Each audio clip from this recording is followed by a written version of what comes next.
ও বাংলার মুসলমান, পিয়ার পদ্ধতি নির্বাচন,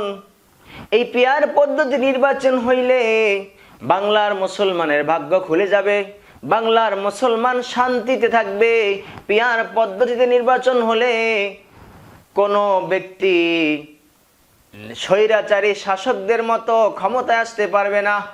অযোগ্য লোকগুলি বাদ পড়ে যাবে এবং বাংলার প্রত্যেকটা জনগণ তারা নিজেদের স্বাধীনতায় ভোট দিতে পারবে, ভোট কেন্দ্রে যাইতে পারবে, যাকে ইচ্ছা তাকে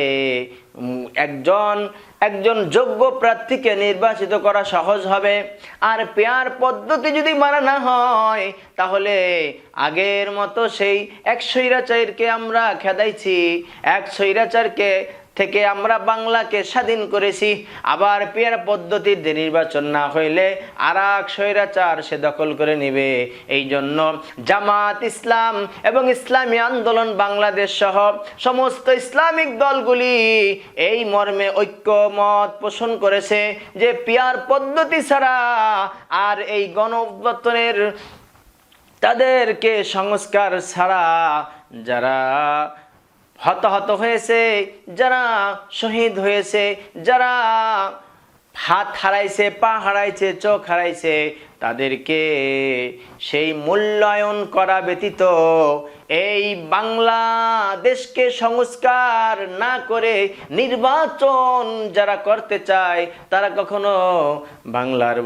বাংলাদেশের বন্ধু হইতে পারে না, তারা হইল বাংলাদেশের শত্রু। তাই আমি সমস্ত জনগণকে বলবো, সবাই ঐক্যবদ্ধ থাকবেন যে পিয়ার পদ্ধতি নির্বাচন হোক।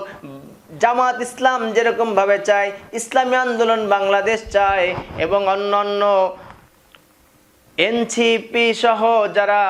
পিয়ার পদ্ধতি চায় তাদের সামনে আপনারা সবাই তাদের সাথে ঐক্যমত পোষণ করবেন যে পিয়ার পদ্ধতিতেই একমাত্র নির্বাচন হবে। পিয়ার পদ্ধতি ছাড়া